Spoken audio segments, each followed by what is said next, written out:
ओम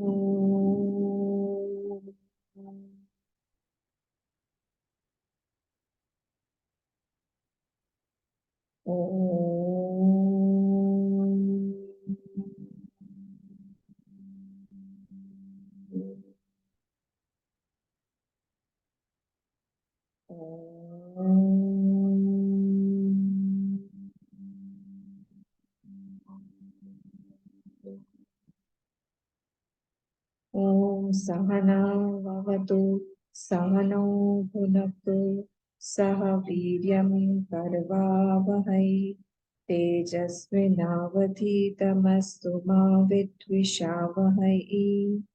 ओम शांति शांति शांति।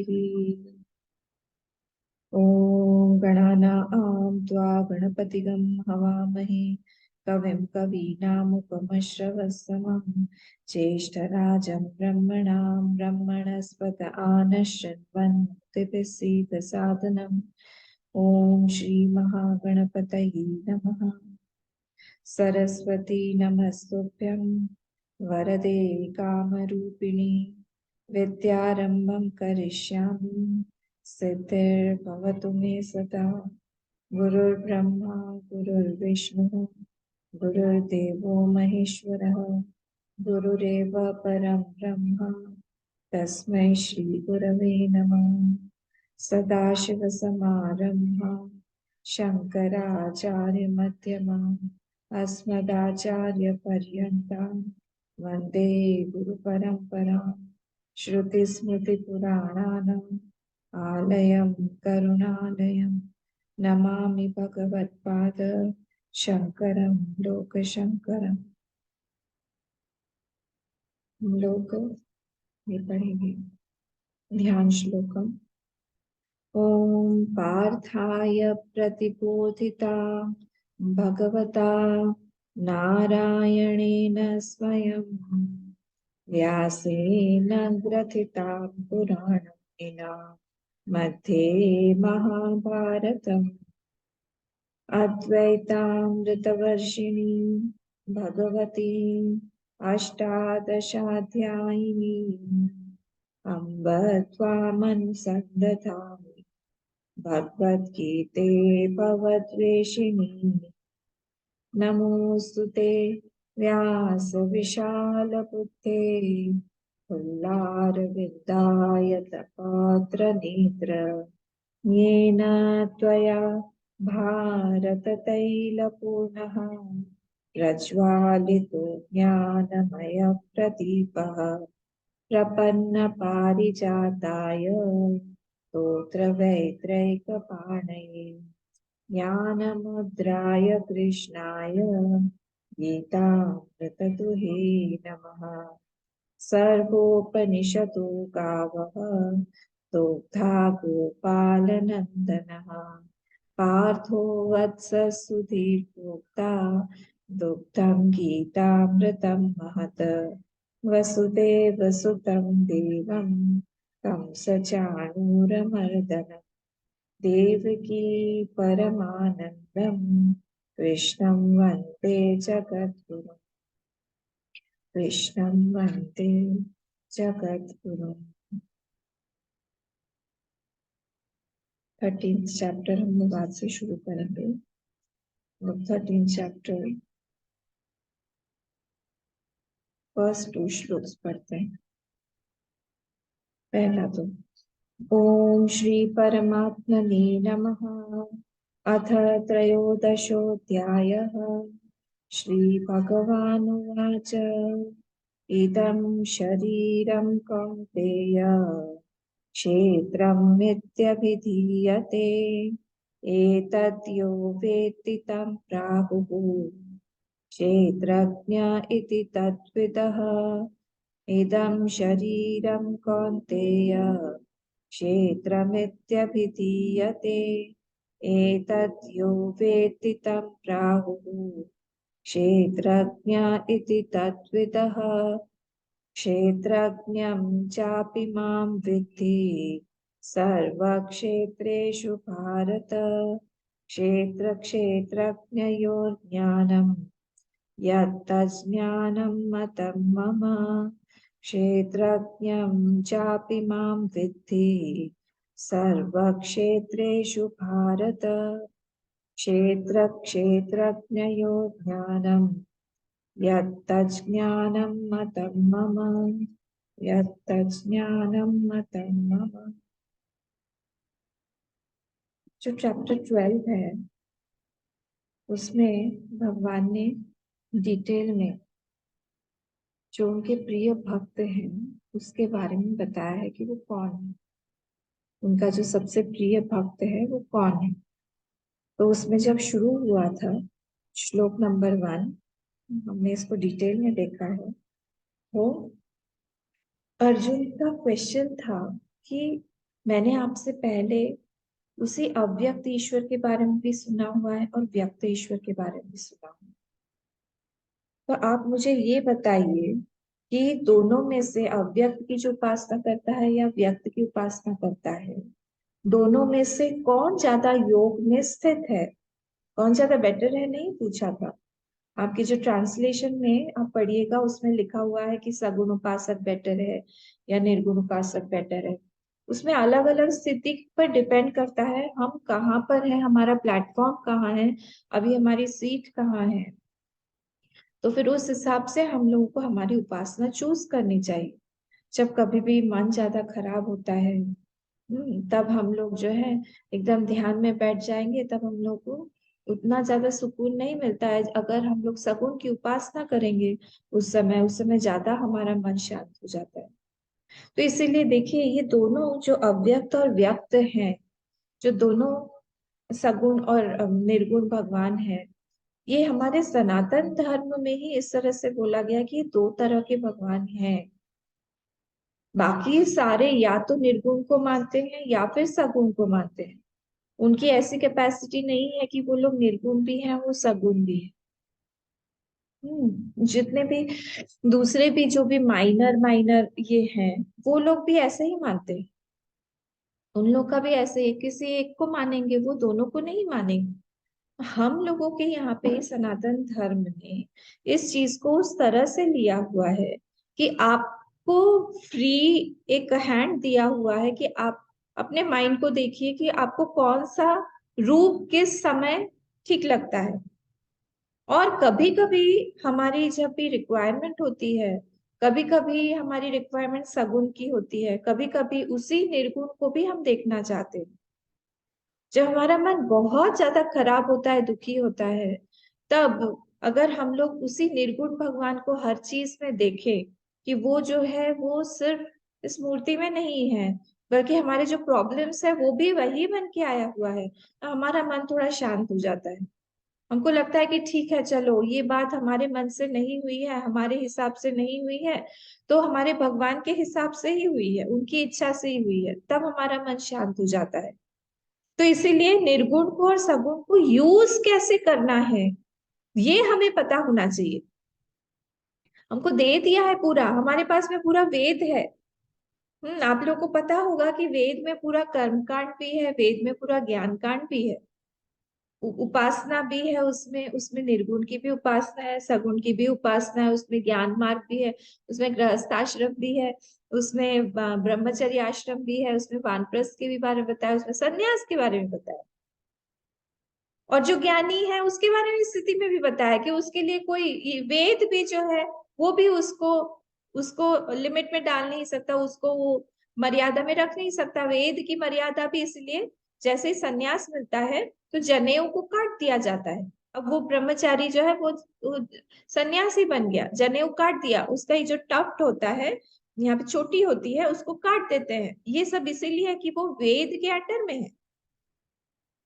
इतना सुंदर है हमारा सनातन धर्म कि हमारी जैसी मानसिकता है, हमारी जैसी रिक्वायरमेंट है, उस हिसाब से हम लोगों को सब कुछ दिया गया है हमारे सामने। और इसीलिए इसको एक शायद वे ऑफ लाइफ कह के हम आजकल उसको पुटअप करते हैं, ताकि हम लोग अपने हिसाब से उस चीज को ले। पर कैनोपी किसका हो, शास्त्र का ही हो, उसी के अंडर में हम हैं। तो शास्त्र के बाहर जाके हम कोई काम नहीं कर रहे हैं, हमने भी एक शास्त्र को पकड़ा हुआ है, उसके अकॉर्डिंगली व्यक्त भी है अव्यक्त भी है, दोनों रूप है।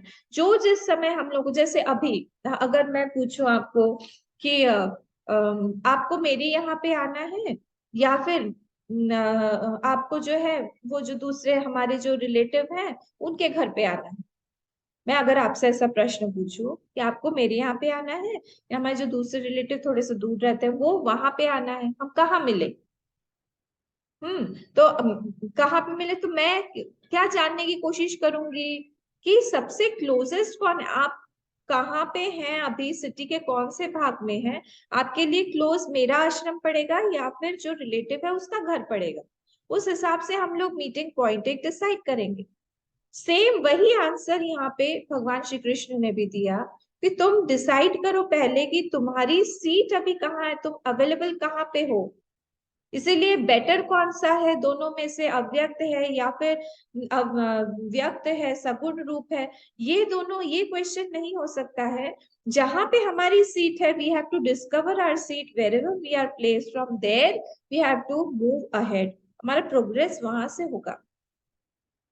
ये क्वेश्चन का आंसर, क्योंकि उन्होंने सुना हुआ था, इसीलिए पहले इतना ज्यादा भगवान ने अव्यक्त के बारे में बताया है, निर्गुण के बारे में बताया है, सारे सेकेंड चैप्टर में बताया है, फोर्थ में, फिफ्थ में, सिक्स में ध्यान के बारे में, सेवेंथ में, एट्थ में, सब में पूरा कंटिन्यूअसली उनका चला। तब उनको लगा कि मैं पूछूं कि शायद भगवान जो है निर्गुण की उपासना चाहते हैं मुझसे करवाना।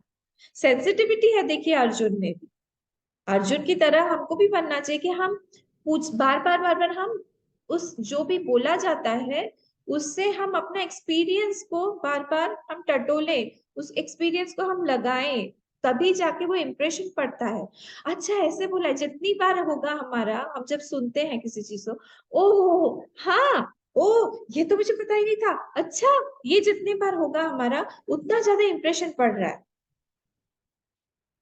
तो इसलिए हम जब सुनते हैं, तब जब हम लोग पूरे मन के साथ में सुनेंगे उसको, तो अपने आप हम लोग को पता चल जाएगा कि हमारी हमारी सीट अभी कहाँ पर है और हमको कौन सी उपासना करनी चाहिए। ऐसा बिल्कुल भी नहीं है कि एक व्यक्ति के लिए जो है वो हमेशा निर्गुणी हो और एक व्यक्ति के लिए हमेशा सगुणी हो। देखिए जितने भी बड़े बड़े महात्मा बने हैं, बड़े बड़े ज्ञानी बने हैं, आज सुबह ही हम लोग देख रहे थे, एग्जाम्पल देख रहे थे उड़िया बाबा जी का, हम लोग ने एग्जाम्पल देखा अखंडानंद जी महाराज का, रमन महर्षि थे, हमारे गुरुदेव थे, ये सब लोग बड़े बड़े वेदांतिन हुए, पर ये लोग बहुत बड़े बड़े भक्त भी हुए, उन्होंने बहुत भक्ति की है। तो इसीलिए ऐसा नहीं कह सकते कि हम एक ही चीज को पकड़ के रखेंगे या फिर हम सगुण को, तो ये ज्ञान मार्ग तो जो है फालतू है, कुछ नहीं। अगर आप ज्ञान को छोड़ देंगे, आप जिस ईश्वर की भक्ति कर रहे हैं उसका स्वरूप ही आपको पता नहीं चलेगा कि वो सिर्फ केवल मूर्ति में नहीं है। अगर वो मूर्ति में है तब तो फिर वो मर गए हैं, क्योंकि उनके द्वापर में उन्होंने वो शरीर छोड़ दिया है, फिर तो अब वो नहीं रहे, फिर अभी किसकी पूजा करते हैं? वो है, निर्गुण रूप से भी है, उन्होंने एक रूप लिया था, वो फॉर्म लेने में सक्षम है, he can take any form through maya. माया एक इनकी ऐसी शक्ति है जिससे वो कोई भी फॉर्म ले सकते हैं, वो मछली का फॉर्म ले सकते हैं, इसलिए कोई भी फॉर्म हमारे लिए सनातन धर्म में कोई भी फॉर्म है या नहीं है कि हम उसको घृणा की दृष्टि से देखते हैं। भगवान ने सूकर अवतार तक ले लिया, शुकर अवतार लिया, मत्स्य अवतार लिया, कूर्म अवतार लिया, सारा का सारा सब अवतार ले लिए उन्होंने, तो उनको, इसीलिए हमको सारी चीजें पूजनीय है और हमें बैक ऑफ द माइंड यही रखना चाहिए कि सब में से वो एक एक सूत्र रूप से, सूत्रे मणिगणा ये वजह से हम बोलते हैं ना, वो जा रहे हैं, भगवान सब में से जा रहे हैं, जैसे वो सूत्र हर एक मणि में से माला के निकला हुआ है, वैसे ही भगवान भी जो है वो सारे के सारी चीजों में से, सारे के सारे इनर्ट एंड सेंशियंट बोथ। ऐसा नहीं कि इनर्ट को हम पाव से मारे, धक्का मारे, जैसे शूज को हम ऐसे ही फेंक दें, कोई भी चीज को हम लोग फेंक दें, तो फिर क्या होगा वो चीज का, क्योंकि उसमें भगवान है, अपमान होता है। और इसीलिए हम लोग को बचपन में सिखाया जाता है कुछ भी नीचे गिरे उसको प्रणाम करके वापस रखो। पाँव छू जाए किसी चीज को तो उसको प्रणाम करो। कोई भी छोटी से छोटी चीज हो उसको हम लोग रिस्पेक्ट के साथ में रखते हैं। यही कारण है, क्योंकि हम यही मानते हैं कि सब में से गए हुए हैं। तो भगवान ने फिर सेकंड से आंसर देना शुरू किया।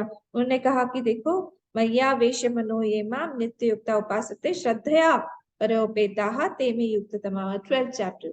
तो उसमें भगवान ने यही कहा कि मैं भगवान ने आंसर देना शुरू किया कि श्रद्धा के द्वारा और जो नित्य युक्त होके मेरी उपासना करता है, वो चाहे इस मार्ग में हो चाहे उस मार्ग में हो, उसको श्रद्धा चाहिए और उस नित्य युक्त होना चाहिए। वो कंटिन्यूसली वो युक्त हो। अगर वो भजन कर रहा है, अगर वो मुझे सगुण रूप से देख रहा है, तो कंटिन्यूसली हर एक इंटरैक्शन में वो मुझे ही देखे।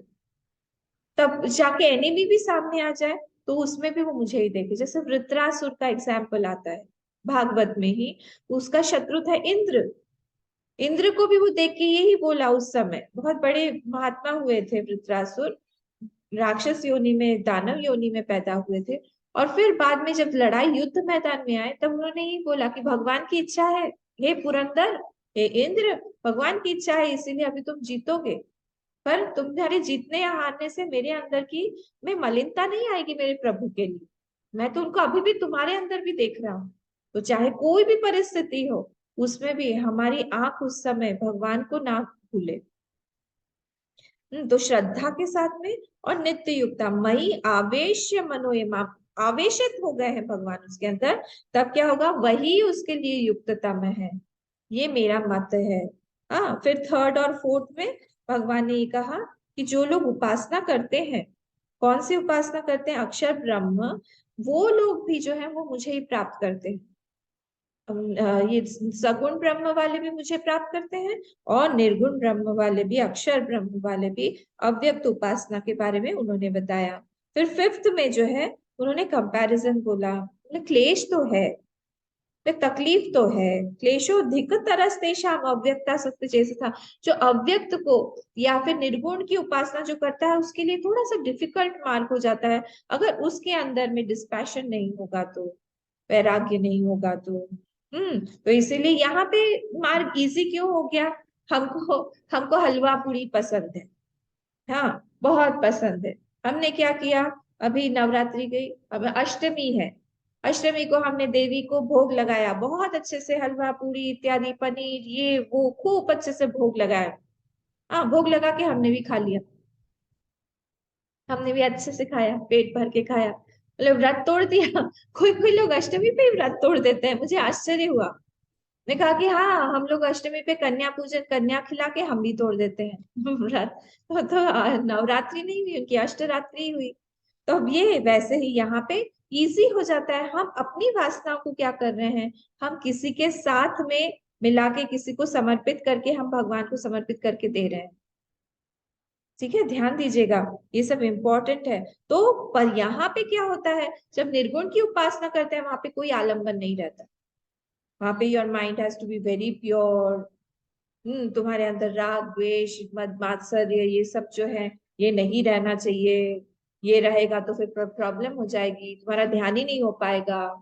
वैराग्य पूरी तीव्रता से होना चाहिए, विवेक होना चाहिए, मुमुक्षुत्व होना चाहिए, बाप रे, सब बड़ी बड़ी। इसीलिए यहाँ बोला क्लेशो अधिक तरस्तेषा। अगर उसके अंदर क्वालिफिकेशन नहीं है और वो डायरेक्टली कूद गया है वहां पर, उसको बहुत तकलीफ होगी, क्योंकि उसने पहले स्टेप बाय स्टेप नहीं गया है, वो डायरेक्ट उसे जंप कर दिया है। और एक बात ये भी है कि जब वो डायरेक्ट जंप करता है, धीरे धीरे करते करते अगर उसके अंदर पैशन है, पेशेंस है, परसिस्टेंस है, तो फिर क्या होगा, धीरे धीरे धीरे धीरे वो उसके अंदर क्वालिफिकेशन अपने आप बढ़ती जाएगी। क्योंकि हम लोग जब कोर्स में गए थे, हम लोग को हमेशा यही लगता था कि वी आर नॉट क्वालिफाइड। हम लोग कोर्स में आ गए, 2 ढाई साल के कोर्स में आ गए और बैठे हैं यहाँ पे, बुड़बक की तरह सुन रहे हैं, सब कुछ सुन रहे हैं, कुछ याद भी नहीं रहता है। नोट्स बनाने जाते हैं, कुछ समझ में ही नहीं आता।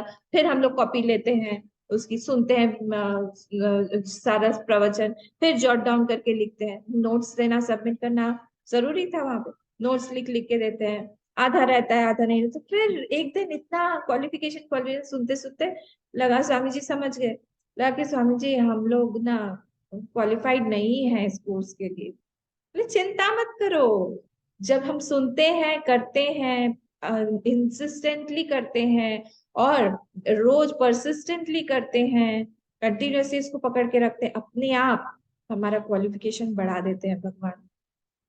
सुनते सुनते बढ़ जाता है। इनिशियली कोई भी ऐसा व्यक्ति तो एकदम ज्ञानी होके पैदा नहीं होता है ना, धीरे धीरे ही होता है। तुम लोग इस मार्ग में आए हो, हाथ में हमारी गीता है, ये कितनी बड़ी बात है। आज आप सब लोगों ने मुझसे बोल बोल कर फिर से ये क्लास स्टार्ट करवाई, इसी का मतलब है कि हम लोग सब आप लोग सब क्वालिफाइड है। मुझे तो मेरा खुद का पता नहीं, मुझे लगता है मैं कृपा से ही जी रही हूँ। पर आप लोग के हाथ में गीता है, आज आप लोग मेरे पीछे पड़ के ये सब करवाए, इसका मतलब है भगवान कितना ज्यादा आप लोगों पे कृपा करते, कितना प्यार है उनका, कि वो चाहते हैं कि जो उन्होंने उनके मुख से निकली, जो उनके हृदय में थी, वो आज आपके हाथ में है। आप इमेजिन करिए, वो आज आपके हाथ में है, आप उसके सामने बैठे हुए पढ़ रहे हैं उस चीज को। तो वो बोल रहे हैं कि अगर अव्यक्त की उपासना बिना क्वालिफिकेशन कर करेंगे, फिर उसको बहुत ज्यादा तकलीफ होगी। फिर 6 और 7 श्लोक में, ये तो सर्वाणी कर्माणी मयि संन्यस्य, जो वो सारे के सारे कर्मों को मुझे दे के दे देता है और संन्यास्य मत पराह, और मुझे ही परम मान के वो सब करता है। और अनन्य नैव योगेन माम ध्याति, ये हाईएस्ट उपासक के बारे में, हाईएस्ट कैटेगरी ऑफ भक्त के बारे में बोला गया है। तो फिर क्या होता है? वो मैं उसको तेषाम हम समुद्धरता मृत्यु संसार सागरात भवामी न चिरात पार्थ मय्यावेशित चेतसाम। तो उनको मैं इस पूरे इस मृत्यु संसार से उठा के पार करवा देता हूँ, पार कर देता हूँ, मैं उनको आगे लेके चला जाता हूँ। हाँ, वो गाना है ना, सावरिया सावरिया सावरिया मोरी नैया तरा दे, सावरिया मोरी नैया तरा दे रे, नैया तरा दे पार लगा दे, नैया तरा दे पार लगा दे। वही है, भगवान ने यहाँ पे डायरेक्ट बोल दिया है, मैं तुम्हारी नैया पार कर दूंगा, चिंता मत करो। एक ही चीज है, अनन्यता से, ये मुश्किल है। अनन्य नैव योगेन माम ध्यायन्तो उपासते, अनन्य योग के द्वारा तुम जो है मुझे पकड़ोगे, तो मैं भी तुमको इधर से उधर लेके चला जाऊंगा। तो 6 और 7 में उन्होंने ये बोला था। देखिए, इंटरनल हमारा ध्यान एग्जैक्टली बाहर जाता है, कहाँ? आउटसाइड गेन और आउटसाइड एक्सटर्नल गेन और एक्सटर्नल लॉस पे। पर एक्चुअली हमारा ध्यान कहाँ जाना चाहिए? Internal gain and internal loss. फिर से, हमारा ध्यान हमेशा आउटसाइड गेन और आउटसाइड लॉस पे जाता है, कि बाहर हमको कितना कितना ज्यादा सक्सेस मिला, दैट इज नॉट इम्पोर्टेंट।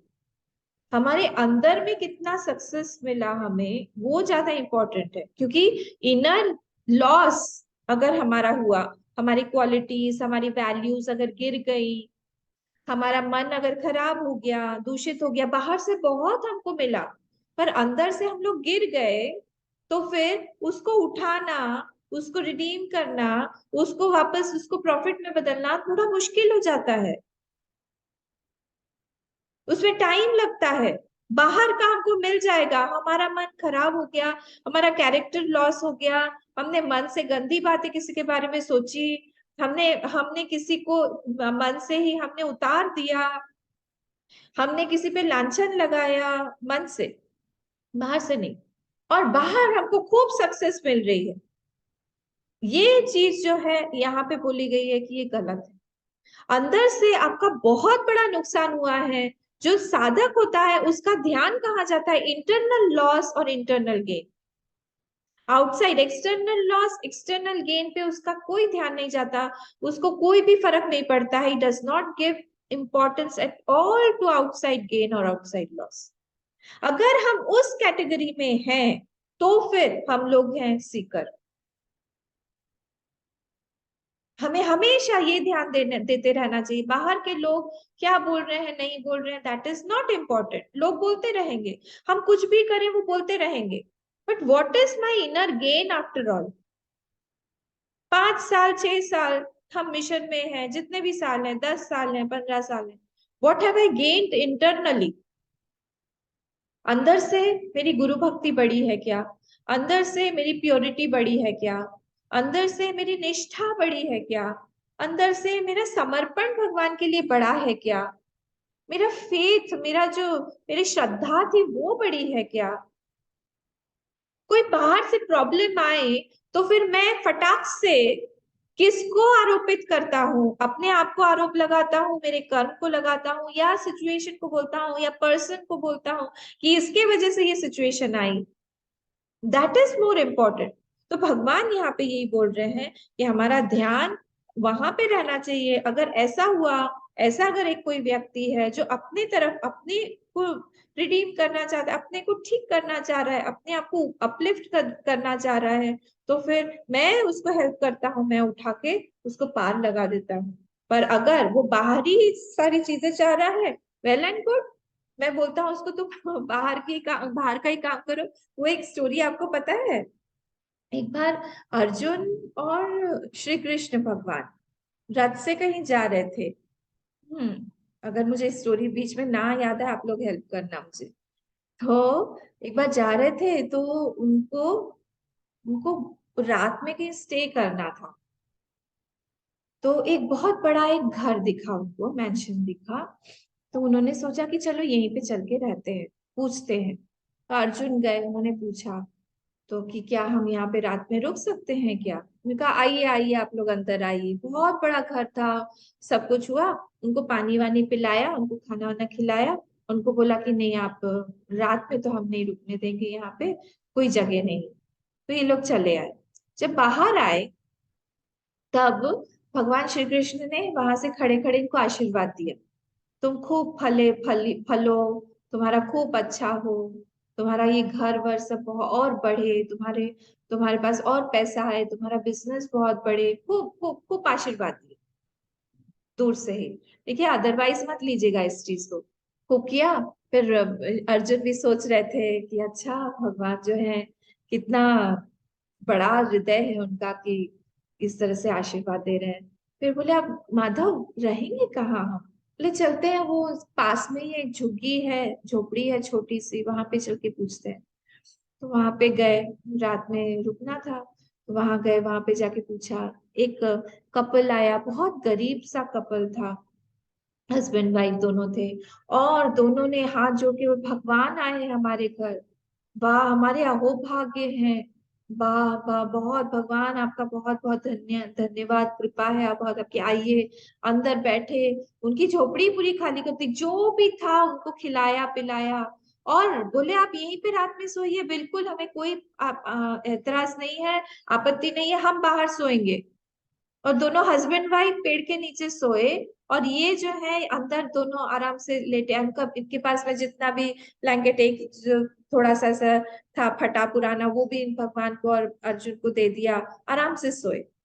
और उनके पास में एक गाय थी, वो गाय का ही दूध निकाल के फिर सुबह इनको पिलाया। हाँ, और कुछ भी नहीं था इन लोगों के पास में। तो वाह, अर्जुन सोच रहे थे भगवान उनको ही कितना आशीर्वाद दिए, इनको कितना आशीर्वाद देंगे। समझ गए आप लोग? इनको कितना आशीर्वाद देंगे। फिर सब कुछ होके ये लोग जाने लगे रथ पर चढ़ के। भगवान पीछे थे, अर्जुन सारथ्य कर, हमेशा देखिए अर्जुन सारथ्य करते थे। हाँ, ऐसा नहीं था कि हमेशा श्री कृष्ण भगवान सारथ्य करते थे। सिर्फ महाभारत में अर्जुन के सारथी बने भगवान, नहीं तो अर्जुन को थोड़ा सा घमंड था, हमेशा ऐसे करके, थोड़ा सा फ्रेंड्स थे ना दोनों, तो थोड़ा सा नहीं, मुझे ज्यादा अच्छे से आता है, देखा, बार बार बोलते रहते थे मैं कितने अच्छे से सारथ्य करता हूँ।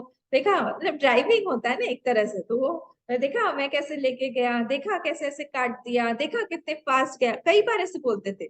और मन मन में ही भगवान उसके का अनुमोदन करके बोलते थे, रुको और रुको अर्जुन, मेरा भी टाइम आएगा, मैं तुमको तब दिखाऊंगा मेरा सारथ्य क्या होता है।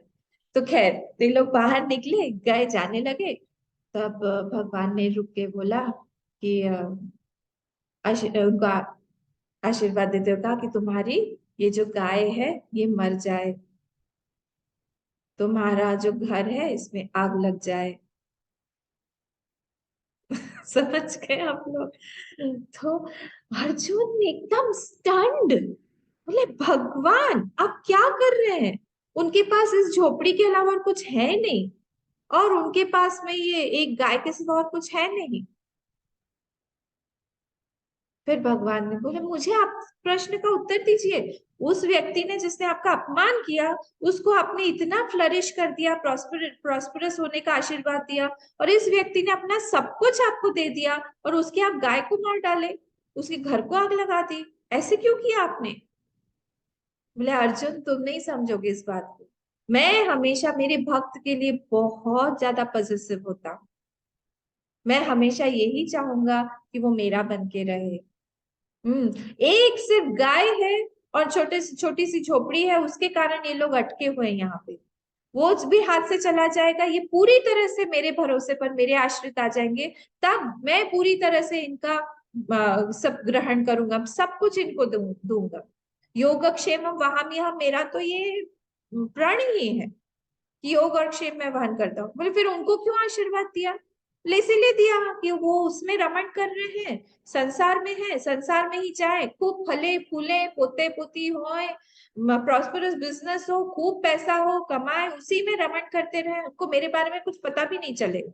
अगला जन्म, उसके अगला जन्म, इस तरह से उनका कोटि कोटि जन्म, जैसे कीड़े मकोड़े मरते हैं और करते हैं, वैसे भगवान का ये आशीर्वाद देना और भगवान का कर्ज करना भी कितना अलग है। हम उसको भी नहीं समझेंगे ठीक से। सोचिए आप। तो इसीलिए किसी भी सिचुएशन को हम भगवान की दृष्टि से जिस दिन हम देखने लग जाएंगे, उस दिन ही हमारे अंदर की जो एक एक संसार के प्रति बोले हम, या फिर हमारे रिलेटिव्स के प्रति बोले हम, एक जो विश्वास है, या फिर उनसे आलमन सपोर्ट लेने की जो इच्छा रहती है हमेशा, वो खत्म हो जाए। अगर हम भगवान की दृष्टि से देखेंगे तब हमको लगेगा नित्य तो ये हमारे साथ में है, अलग तो है ही नहीं। वो कब छोड़ते हैं? कभी भी हमको तो छोड़ते ही नहीं है वो। प्रॉब्लम में भी वही आए हैं, कुछ ना कुछ मेरा काटना चाह रहे होंगे। कुछ अच्छा दिया है, वो भी भगवान का ही प्रसाद है। अच्छा दिया है वो दिखाना चाहते हैं कि चलो तो फूलो फलो, मैं ही आ रहा हूं इस रूप में, अटैच मत होना। अच्छा घर दिया है, अच्छे बच्चे दिए हैं, अच्छे हस्बैंड वाइफ दिए हैं, अच्छा सब कुछ आसपास है, अटैच मत होना, मुझे ही याद रखो, मैं ही आया हुआ उस रूप में। अच्छा हेल्थ दिया है, मैं आया हूं ताकि वो हेल्थ तुम मेरे जप में, मेरी पूजा के लिए तुम लगा पाओ, इसलिए मैंने तुमको अच्छा हेल्थ दिया है। मुझे जिस दिन भूलोगे, मैं एक एक स्नैच करना शुरू कर दूं। इसीलिए वो एंट्री बनाते हैं खुद की, कि मैं कहाँ से घुसूं इसके लाइफ में। दुख और कुछ नहीं है, भगवान खींच रहे हैं हमको अपनी तरफ। अगर ये भक्त इस चीज को समझ जाता है, तो उसको बहुत बड़ा फायदा होता है। तो ये फायदा होता है कि उस वो कहीं पे भी रहे, किसी भी परिस्थिति में रहे, किसी भी अवस्था में रहे, उसको नित्य भगवान का हाथ दिखाई देता रहता है, जैसे प्रहलाद जी को दिखता था। नित्य दिखते थे वो भगवान को, नित्य देखते रहते थे वो कि अभी तो भगवान मेरे साथ खेल रहे हैं। कभी रोने लग जाते थे, हाँ हाँ कहाँ चले गए आप। कभी वो हंस के गले मिलने लग जाते थे कि हाँ भगवान आ गया, छोटे से तो थे। कभी गले मिलते, कभी वो गाने लगते थे, कभी नाचने लगते थे, ऐसे कर करके उनके साथ में। नित्य देखना ही हमारी साधना होनी चाहिए, चाहे हम उसको, हम गीता से देखें, हम उपनिषद से देखें, हम भागवत से देखें, हम रामायण से देखें, नित्य हमारी दृष्टि के सामने बस हमारे इष्ट ही होने चाहिए। जो भी हमारे इष्ट हैं, उनके अलावा और कुछ नहीं दिखना चाहिए। कोई भी हमारे सामने आया है, खाना आया है, परोसा है, भगवान को धन्यवाद दे कि भगवान आप ही इस रूप में आए हैं। अन्न ही पूर्ण ब्रह्म बोला गया है, आप ही इस रूप में आए हैं। कोई अच्छा व्यक्ति कोई अच्छा कुछ सुना रहा है, आपकी आवाज ही है मधुर मधुर जो मेरे कान तक पहुंच रही है। कोई अच्छा स्पर्श मिला, भगवान आपके हाथ ही है ये इतने कोमल कोमल। कोई अच्छी सुगंध है, भगवान आपका ही ये सुगंध है, आप ही ने सब कुछ बनाया हुआ है। वैसे ही कुछ गड़बड़ हुआ तभी भी हमारा वही ध्यान जाए। इसको बोलते हैं अनन्य योग, और ये कंटिन्यूअसली जो देखता रहता है, उसको भगवान जो है बोलते हैं कि मैं उसको पार करवा देता हूँ ये सब। फिर 8th वाले श्लोक में आइए। मैं ये, तो ये हाईएस्ट भक्त के बारे में भगवान ने बोला। उसके बाद बोला कि चलो तुम वो नहीं कर पाते हो, तुम कंटिन्यूअसली नहीं देख पाते हो। क्या है वो श्लोक, कम स्मरेम, क्या है, तस्य स्मृति तस्य दृढ़ैव निष्ठा, कथम स्मराम। वो जो आत्मा है, हाँ, वो वही हमारे हृदय में है, अंतर्यामी बन के बैठे हुए हैं, और वही उसका ही नित्य स्मरण, इसी को हम लोग बोलते हैं भक्ति। नित्य स्मरण इसी को हम लोग बोलते हैं ज्ञान। कथम स्मराम तममेयमेकम, तस्य स्मृति तस्य दृढ़ैव निष्ठा। उसकी जो स्मृति है उस पे कंटिन्यूअसली बने रहना, ये निष्ठा है। एक क्षण के लिए भी हम ना भूलें उसको, उसी को हम बोलते हैं निष्ठा। कंटिन्यूअसली देखते रहे उसी को, इसी को बोलते हैं निष्ठा। लिंक हमारा तार तम में जो टूटे ना, वो तार एक जैसा चलता रहे, कंटिन्यूअसली चलता रहे। हम किसी काम में हैं, वैसे इसका इसका एग्जाम्पल, बेस्ट एग्जाम्पल है एक नई नवेली माँ। बेस्ट एग्जाम्पल, वो कहीं पे भी है, कुछ भी कर रही है, उसका एक अटेंशन बच्चे पर ही होगा। स्पेशली अकेली जब है वो, ऐसा नहीं है कि उसके पास में बहुत सारे लोग हैं हेल्प करने के लिए, तब उसका ध्यान यही होगा क्या कर रहा है वो, कहाँ जा रहा है। ऑफिस भी जाती है तभी भी उसका ध्यान जाता है वहीं पे ही, कि अरे मुझे जल्दी जल्दी जाना है, भागना है। वैसे ही यहाँ पर भी ये भक्त जो है, कंटिन्यूअसली वो सोचता रहता है उसी एक भगवान के बारे में, उसी इसके बारे में। तारतम्य नहीं है उसमें, ऊपर नीचे नहीं है, उठाव चढ़ाव नहीं है, कंटिन्यूटी होनी चाहिए। तो ये अगर भगवान कह रहे हैं तुम्हारे पास में नहीं है, कोई बात नहीं, तुम नहीं कर सकते हो, क्या करो तुम। 8वां श्लोक में बोल रहे हैं, मय्येव मन आधत्स्व मयि बुद्धिम निवेशय निवसिष्यसि मय्येव अतः ऊर्ध्वं दर्शय। तुम कोशिश करो कि तुम्हारा पूरा का पूरा मन मेरे सगुण रूप में लग जाए, मेरे सगुण रूप में लग जाए। अच्छा ठीक है, कोई बात नहीं, ये भी नहीं हो सकता। अथ चित्तम समाधातुम न शोकनोषि महि। देखिए कैसे कैसे भगवान जो है हमको ऑप्शंस दे रहे हैं। अभ्यास योगेन तथा माम इच्छाप्तुम धनंजय, फिर तुम अभ्यास करो उस चीज का। अभ्यास से तो कुछ भी हो जाता है, कर करके, अभ्यास कर करके ही एक एक स्मोकर जो है वो चेन स्मोकर बनता है। अभ्यास कर करके ही वो लिक्विड स्पिरिचुअलिटी में भी आता है। पी रहा है वो कंटिन्यूअसली, देवदास बन गया बेचारा, दाढ़ी मूछ आ गई, वो भी कर कर करके ही होता है। तो वैसे ही यहाँ पे भी अभ्यास से ही कर करके कोई भक्त बनता है। भगवान बोले तुम अभ्यास तो करो उस चीज का, ऐसे मत करो कि हम नहीं होगा हमने छोड़ दिया। कंटिन्यूसली अभी भी तुम्हारा मन जो है वो अभ्यास से बना है, आगे भी चल के अभ्यास से ही बनेगा, तो तुम अभ्यास करो उस चीज का। बोले ठीक है भगवान, अगर वो भी नहीं होता है तो फिर हम क्या करें। बोले अभ्यास पे भी समर्थो सी, अभ्यास भी नहीं हो रहा है तो क्या करो, मत कर्म परमो भव। तो तुम एक काम करो, मेरे लिए कर्म करो। ठीक है, मेरा चिंतन मत करो, पर तुम ये बात करो कि तुम मेरे लिए कर्म कर रहे हो। देखिए कैसा साइंटिफिक है ये सारा, लॉजिकल है ये सारा। जब हम किसी के लिए काम करेंगे, सपोज मैंने आपको बोला कि थोड़ा सा ना मुझे फल चाहिए, थोड़ा मुझे फल चाहिए, मेरी पूजा चल रही है, मेरा फल खत्म हो गया है, तो कुछ आप मेरे लिए फल ला देंगे क्या। बोले हाँ हाँ हाँ हाँ, बिल्कुल ला देंगे। अब जब मेरे लिए फल खरीदने जाएंगे, फल खरीदेंगे, वहां पे भी आपको क्या होगा, वहां पे भी जाके बोलेंगे कि अच्छा अम्मा को ये वाला फल पसंद है, ये नहीं, कर्म हो रहा है। पर ध्यान किसका है, जिसके लिए हम कर्म कर रहे हैं, कर्म हो रहा है। पर वहां पे जिसके लिए कर्म कर रहे हैं उसका अपने आप माइंड में थॉट चल रहा है, उनको ये वाला पसंद नहीं है, केला नहीं, वो नहीं खाएंगी केला, अच्छा ये वाला फल ले लेते हैं, अच्छा मीठा वाला देख के लेते हैं। छोटा लेंगे कि बड़ा लेंगे, नहीं छोटा वाला ले लीजिए, ज्यादा स्वादिष्ट होगा। ये सब कंटिन्यूअसली हम ये कर रहे हैं, कर करके हम जब कर्म करके वापस आप मेरे पास भी आएंगे तभी भी देखते रहेंगे, कहाँ है अम्मा, है कि नहीं, हम मिलके जाएंगे उनसे, हम वेट करेंगे कि नहीं, हम उनको हाथ में पकड़ा के जाएंगे कि सब ठीक ठाक है, आप देख लीजिए, अच्छे से देख लीजिए। ये क्या हो रहा है, मत कर्म परमो भव।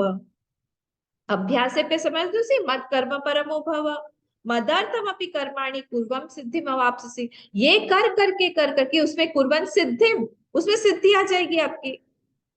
जब हम लोग हमारे गुरुदेव के लिए कुछ करते हैं, हम लोग हमारे स्वामी जी के लिए, आचार्य के लिए कुछ करते हैं, कंटिन्यूसली हमारे माइंड में ये रहता है कि उनको देना है, उनको पसंद आएगा कि नहीं, उनके लिए है ये, वो कैसे दृष्टि से देखें, भले ही वो चीज मुझे पसंद ना हो, पर वो हम उनके पसंद के हिसाब से हम करेंगे। देखिए ऐसा बोला जाता है कि ड्रेसअप भी हमेशा जो हमारा पार्टनर है या जो जिसके साथ में है हम, उसको जो पसंद है वैसा करना चाहिए, क्योंकि I am not observing my self, वो वाला पर्सन जो हमको देखता है उस हिसाब, मुझे पता नहीं आप लोग को ये पता है कि नहीं, सामने वाले के हिसाब से उसको क्या पसंद आएगा उस हिसाब से हम लोग को ड्रेसअप करना चाहिए, मेकअप करना चाहिए, उस हिसाब से खाना भी बनाना चाहिए, उस वाले को कैसे पसंद आएगा, हमको पसंद आए तो वो स्टोरी हो जाएगी फॉक्स की और क्रेन की, बचपन में सुनी थी ना, वो क्रेन वाली, उसको खाने के लिए बुलाया तो इसने भी उसको खाने के लिए, फिर ऐसे क्रेन को भी बुलाया।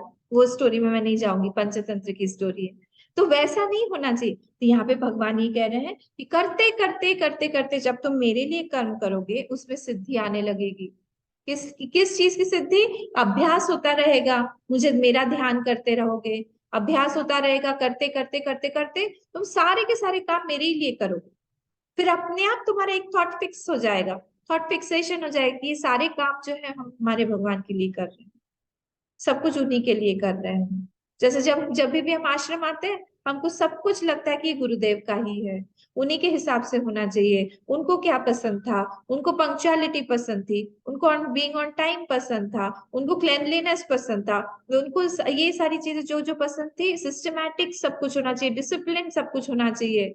उनको ये सब चीजें, तो हम भी वैसे ही रखेंगे, उनके हिसाब से रहें। तो हम बार बार उनके बारे में सोचते सोचते सोचते एक थॉट फिक्स, एक थॉट वहीं पे अटक जाता है, वहीं लगता है कि हाँ गुरुदेव को जो पसंद है हम वही करेंगे, तो सिद्धि आने लगती है। भरत जी ने इसी तरह से रूल किया 14 साल, उसी खड़ाऊ से ही उनको कोई आंसर्स मिलते थे, उसी खड़ाऊ से ही वो क्वेश्चन पूछते थे, उनको लगा ही नहीं राम जी नहीं है।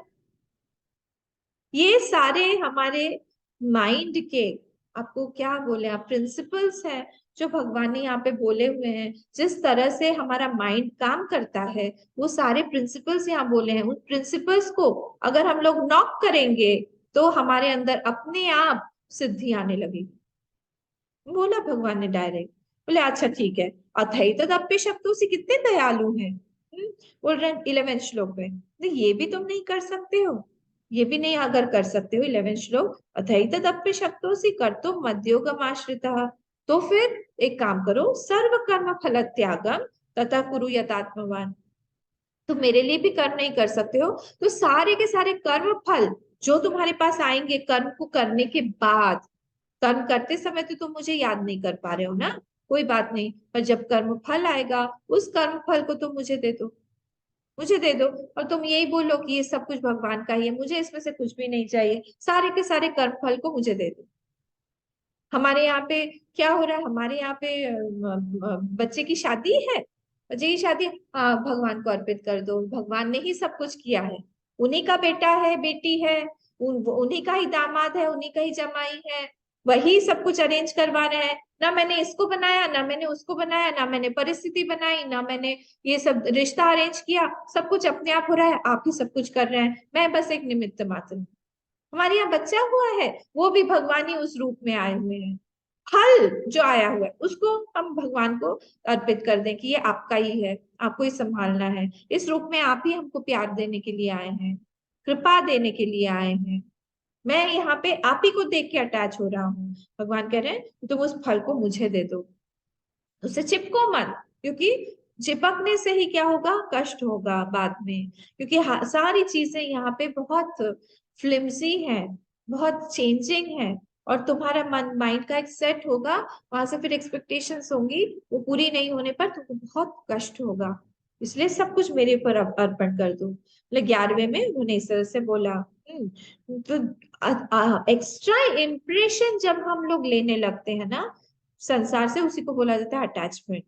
Don't take any extra impressions from the sansar, उससे हम लोग अपने माइंड को सेफ डिस्टेंस पे रखें। इसके पीछे, गाड़ी के पीछे और ट्रक के पीछे रहता है ना, मेंटेन सेफ डिस्टेंस, वैसे ही हम लोग को भी सेफ डिस्टेंस पे रहना चाहिए, हर एक व्यक्ति से, हर एक परिस्थिति से बहुत ज्यादा अंदर ना घुसे। ये रूल है इस संसार का। ज्यादा जाएंगे पास में, किसी भी रिलेशनशिप में जाएंगे, किसी भी वस्तु के बहुत ज्यादा क्लोज होंगे, किसी भी खाने के पदार्थ के होंगे ना, वहां पे हमारा माइंड जो है रिएक्ट करेगा। और खूब फिर बाद में वो परिस्थिति जब चली जाएगी बहुत तकलीफ होती है। फिर भगवान ने 12th श्लोक में बोला, यहाँ श्रेयो ही, अब कर्म फल त्याग होता है। बोले देखो अर्जुन, श्रेयो ही ज्ञानम अभ्यासात, ध्यान कर्म ध्यान ज्ञाना ध्यानम विशिष्य, ज्ञाना श्रेयो ही ज्ञानम अभ्यासात ध्याना ध्यानम विशिष्यते। बोले ये जो ज्ञानम है, अभ्यास है, अभ्यास से ज्ञान ज्यादा इंपॉर्टेंट है, ज्ञान से ध्यान ज्यादा इंपॉर्टेंट है, और ध्यान से कर्म फल त्याग ज्यादा इंपॉर्टेंट है, और त्याग से क्या होता है, हमारा मन शांत हो जाता है। ये ऊपर का ही समराइज कर दिया। अगर तुम कर्म फल को त्याग कर दोगे, उससे उसमें भिड़े हुए नहीं रहोगे, तुम्हारा मन ऑटोमेटिकली शांत हो जाएगा। नहीं तो तुम्हारा कर्म फल का त्याग, कर्म फल का त्याग न करना मतलब क्या, हम लोग एक्सपेक्टेशन के साथ जी रहे हैं। हमारी बहुत हिडन हिडन एक्सपेक्टेशंस होते हैं लोगों से, परिस्थिति से, वस्तु से। हमको लगता है ये व्यक्ति हमारे साथ ऐसे ही बात करे, ये व्यक्ति हमेशा हमारे साथ में मुस्कुराए, ये व्यक्ति कभी भी हमारे पर गुस्सा ना करे। जब हम गुस्सा करें तभी शांति से सुने। शांति से सुने। हम्म। तो कोई बात नहीं करे। बोले एक बार एक लड़की से पूछा जा रहा था कि तुमको कैसा हस्बैंड चाहिए। बोले वो मुझे ऐसा एक हस्बैंड चाहिए जो बहुत शांत हो, मैं जैसा चाहूं वो वैसे बात करे, हाँ, और बहुत अच्छा गाना भी गाए, और बहुत पोलाइटली बात करे। ठीक है, जब मैं चाहूं तब वो चुप रहे, कभी कभी मेरा शांत रहने का मन होता है तब शांत रहे, मतलब वो मुझे भाप जाए, अभी मेरा कैसा मूड है उस हिसाब से। तो सामने वाले ने कहा तुमको हस्बैंड नहीं रेडियो चाहिए। हस्बैंड नहीं चाहिए तुमको, को रेडियो चाहिए, उस हिसाब से ही वो चलेगा तुम्हारे हिसाब से। तो ऐसा नहीं। तो जब हम फल का त्याग, हाँ मैं बताती, कर्म फल का न त्याग कर पाना मतलब एक्सपेक्टेशंस हाई। और वो हाई एक्सपेक्टेशन से आपको पता है सबसे ज्यादा तकलीफ हमको होती है, क्योंकि इस संसार में कोई भी हमारी एक्सपेक्टेशन फुलफिल नहीं करेगा, कितना भी क्लोज पर्सन क्यों ना हो। आप पर्सन को छोड़ दीजिए, शरीर ही हमारी एक्सपेक्टेशन पूरी नहीं करता, इस शरीर से क्लोज हमको हमको कौन होगा। हम बोलते हैं इसको तो बूढ़ा मत हो, ये रुकेगा। हम इसको बोलते हैं तुम्हारा बाल सफेद ना हो, ये रुकेगा। इसको हम बोलते हैं तुम झुर्रियां मत पड़ना, ये रुकेगा। इसको हम बोलते हैं कि तुम हमेशा यूथफुल स्टेज में ही रहना, हमेशा सुंदर दिखते रहना, ये होगा। सबसे पहले तो यही है, इसको तकलीफ होगी, इसको सब कुछ जब हम बोलेंगे कि चलो अभी बहुत काम करना है, ये बोलेगा अभी सोना है। जब बोलेंगे अभी सो जाओ, अभी सोने का टाइम है, हाँ 10 बजे एकदम माइंड फ्रेश रहेगा कि अभी क्या करें क्या नहीं करें, सब कुछ अभी रजस इतना ज्यादा हो जाता है उसे, मानता ही नहीं है। तो हम दूसरों से क्या एक्सपेक्ट करें, जो भी हम एक्सपेक्ट करेंगे वो चीज होगा ही नहीं संसार में। वो आदमी व्यक्ति हमारे विपरीत ही चलेगा हमेशा।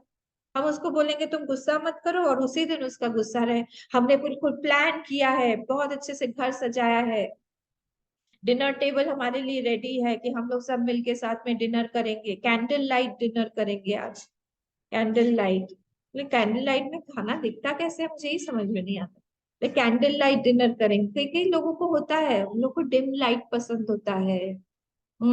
और वैसे फ्रेग्रेंस होगा, और वैसा वो पूरा वैसा एक चार्मिंग माहौल बना दिया, एम्बियंस बोलते हैं उसका, एम्बियंस।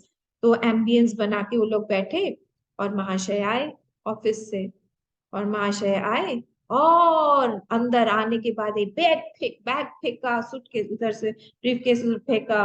अरे भाई तो उसमें लैपटॉप था। ले नहीं लाया हूँ आज लैपटॉप, आज सब छोड़ दिया, वो ऑफिस का लैपटॉप था, सब कुछ खत्म हो गया, बॉस ने ये किया, सबके सामने मेरा इंसल्ट किया, सारा का सारा मेरा जितना भी एक्सपेक्टेशन था डिनर टेबल वैसा का वैसा पड़ा रहा, कुछ भी नहीं हुआ। संसार से हम एक्सपेक्ट करने जाएंगे तो यही सब कुछ मिलेगा, शांति मिलेगी। इससे अच्छा है भगवान के साथ में डेट पे जाओ। मुझे एक मिली, एक लड़की मिली यंग सी, तो मैंने उससे पूछा कहाँ, आज कहाँ जाना है, गुवाहाटी आई थी कहीं बाहर से। तो बोले अम्मा आज मैं डेट पे जा रही हूँ। कहा रे तो डेट पे जा रही हूँ किसके साथ? मैं मेरे भगवान के साथ में जा रही हूँ डेट पे। कहा अच्छा, हाँ कहाँ जाओगी, नाम बताया उसने, उस जगह पे जा रही हूँ अकेले, बस मेरे भगवान रहेंगे और मैं। कहा बहुत अच्छी बात है ये तो, एक यंगस्टर से ऐसा सुनना मुझे बहुत आश्चर्य लगा, बहुत अच्छा लगा, बहुत अच्छी बच्ची है। अभी भी है मिशन से जुड़ी है, बाहर रहती है। तो ऐसा मन हमारा होना चाहिए, ऐसा सुंदर मन बनाना चाहिए। तब जाके ये भगवान ये बोल रहे हैं कि एक्सपेक्टेशन लेस माइंड को ही हम बोलेंगे कर्म फल त्याग। जितना हम एक्सपेक्ट करते रहेंगे, जितना हम बोलेंगे कि तुम ऐसा चलो, सामने वाले की भी एक्सपेक्टेशन बढ़ती रहेगी, फिर हमको भी वैसे करना पड़ेगा। अरे हर चीज हमको लगता है हमारा सब अच्छा अच्छा प्रारब्ध है, वो भी नहीं होता है। बीच बीच में सब अच्छा चल रहा है, अच्छा चल रहा है, अच्छा है, खुश मत होइए, अभी कुछ आने वाला है, खुश मत होइए ज्यादा। जैसे ही सब अच्छा अच्छा अच्छा अच्छा चलता है, भगवान बीच में से एक शॉक देते, एक शॉक, एक झटका लगता। फिर शॉक में से हम लोग आए, धीरे धीरे धीरे टाइम के साथ में, होते हैं time is the best healer. Time heal कर रहा है सब, धीरे धीरे धीरे धीरे धीरे धीरे हील कर रहा है। फिर धीरे धीरे बहुत अच्छा, अच्छी कोई अच्छा कुछ हो गया, बहुत अच्छा कुछ एक खबर मिल गई, माइंड फिर से हील हो गया। तो ना बुरा समय टिकता है ना अच्छा समय, पर हमारा जो इक्विलिब्रियम है, ये सीकर उस इक्विलिब्रियम को कभी भी नहीं छोड़ता है, वो वैसा का वैसा रहता है। भगवान हमको वो परिस्थिति में बोल रहे हैं कि तुम आओ। त्याग क्या, त्यागात शांति अनंतरम। आप लोगों को वो 24 गुरुज की जो स्टोरी है भागवत में, वो भी मैंने सुनाई थी। पूरा शायद हुआ था कि नहीं, हाँ हुआ था पूरा। तो उसमें एक स्टोरी थी जिसमें एक चील है, और वो चील के मुंह में मांस का टुकड़ा है, और वो उड़ रही है, और उसके पीछे बाकी बहुत सारे चील उसके पीछे लगे हुए हैं। कोई नोच रहा है उसको, हाँ कोई इधर से मार रहा है, कोई पंख से मार रहा है उसको। तो वो इधर उधर, ये दत्तात्रेय जी देख रहे हैं नीचे से, और वो उड़ रही है उधर, अपने आप को बचा रही है। ऐसा बहुत देर तक चलता रहा। फिर वो चील ऊपर जाके क्या किया उसने, उसने वो मांस का टुकड़ा फेंक दिया। त्यागात शांति अनंतरम। और जैसे ही फेंका, वो सारे के सारे चील जो है, देखा होगा ये सब तो हम लोगों ने बचपन में कितना देख, वो सारे के सारे चील जो है उस टुकड़े के पीछे चले गए, उसको छोड़ दिया। ऐसा ही है ये संसार भी। हम एक चीज को हमारे मन में पकड़ के रखें कि पूरा संसार हमारे पीछे पड़ा रहेगा, रेस में रहेगा, रैट रेस। इवन हमारे गुरु जी तेजोमैन जी बोलते, even if you win in a rat race you still remain a rat. वैसे यहाँ पे कुछ भी प्राप्त हो जाए, वो सब एफिमरल ही है। कितने दिनों के लिए आप खुशी मनाएंगे, कितने दिनों के लिए आपका नाम रहेगा, कितने दिनों के लिए आपका पोस्ट या ओहदा रहेगा, कितने दिन के लिए आप क्या करेंगे? इसीलिए छोड़ते चलना चाहिए सब कुछ। छोड़ने का नाम ही हमारा जिंदगी होना चाहिए, कि हम छोड़े, आगे बढ़े, छोड़, something else is waiting for me, something bigger is waiting for me, हम उस चीज को क्यों नहीं देखते? तो यहाँ पे ये बोला कि त्याग में ही बहुत। और फिर 13th से लेके 20th तक जेम्स है, जेम्स। ये सारे के सारे श्लोक हमने देखे थे, डिटेल में देखे थे। यहाँ पे 33 क्वालिफिकेशंस बताए गए, किस चीज, किनके qualifications, who is dear to me. 33 qualifications बताए गए हैं उसमें, पूरा का पूरा भगवान ने बताया है कि ये सारे क्वालिफिकेशंस जो हैं, वो सब जिसके पास में हो, इनमें से एक भी अगर हो, तो अपने आप दूसरे भी उसके अंदर आने लगते हैं। सो ब्यूटीफुल ना। एक भी अगर हो, if you have developed even one, others का, एक के साथ में बाकी के फ्री। और भगवान ने एक बात और कही यहाँ पे।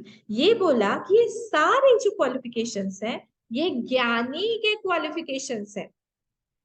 और जैसे ही उन्होंने ये वर्ड ऐड कर दिया यहाँ पे, ये जो है ज्ञानी, जो ज्ञानी है, स तो धर्म्यामृतमिदम यथोक्तम पर्युपासते श्रद्धाना मत परमाः भक्तास्ते तीव में प्रिया।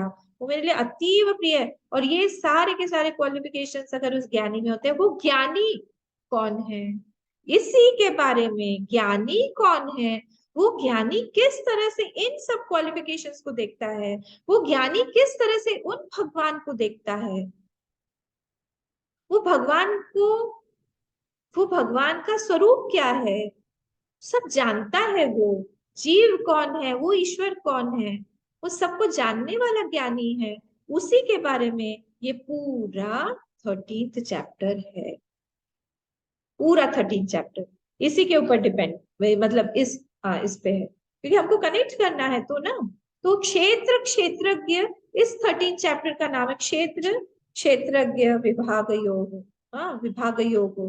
तो क्षेत्र कौन है और क्षेत्रज्ञ कौन है, उसके बारे में बताया। जो क्षेत्र हमको जितना इंसेंशियंट चीज हमको दिखाई दे रहा है सब, उसमें पूरा संसार आ जाएगा। हम्म मैं आपको लाइट करने की कोशिश करूँ, एक्चुअली ये हमारा शायद हो गया है, मेरे ख्याल से हमारा ये पूरा हो गया था, पर फिर भी हम लोग एक बार ब्रश करके आगे निकलेंगे, फिर 14 पे जाएंगे। तो ये क्षेत्र क्षेत्रज्ञ विभाग योग, उसमें क्षेत्र जो है वो इनर्ट है, और जो क्षेत्रज्ञ है वो क्षेत्र को जानता है, मतलब वो सेंशियंट है। और वो कौन है, वही ईश्वर। और वही जो है वो जीव से अलग नहीं है। और ये जो है, ये क्षेत्र को जानते हैं। क्षेत्र क्या करता है, क्षेत्र जैसे फील्ड बोलते हैं हम लोग, हिंदी में बोलते हैं खेत। खेत तो क्षेत्र से ही आया हुआ है, खेत। तो खेत में जैसे बीज बोते हैं, फल आता है, वैसे ही ये पूरा शरीर, ये पूरा संसार, ये क्षेत्र की तरह है। कितना सुंदर है नाम। तो यहाँ पे हमको फल मिलता है, जैसा हम काम करेंगे वैसा हमको फल मिलेगा। हम सब लोग कहीं ना कहीं एक्शंस को हम लोग मानते हैं, कर्म कर्म फल के सिद्धांत को हम सब मानते हैं। हमको पता है कि अच्छा काम करेंगे तो अच्छा फल आएगा, बुरा काम करेंगे तो उसका बुरा फल आएगा। ये सब बेसिक चीजें हमको बचपन से क्लियर है, वेरी क्लियर, में कोई डाउट नहीं है। जब करने जाते हैं वहीं पर ही हम अटक जाते हैं, वहीं पर ही दुविधा आ जाती है। तो एक क्षेत्र और क्षेत्रज्ञ का विभाग कैसे होता है, वो क्षेत्रज्ञ जो है उसका स्वरूप क्या होता है। आपने बोल दिया कि वो जो जीव है वही ईश्वर भी है। तो ये दोनों जो है, ये दोनों तो क्षेत्रज्ञ में आ गए, फिर उसको कर्मफल क्यों मिलेगा। ये सारी चीजें इसमें डिटेल में दी हुई है, क्लियर किया गया है। इसको हम लोग अब कल देखेंगे, आज हमारा समय पूरा हो, ठीक है। तो इसको हम लोग कल 13th चैप्टर को शुरू करेंगे। आज हमने यहाँ पे इंट्रोडक्शन थोड़ा दिया। ओम पूर्णमदः पूर्णमिदं पूर्णात् पूर्णमुदच्यते पूर्णस्य पूर्णमादाय पूर्णमेवावशिष्यते।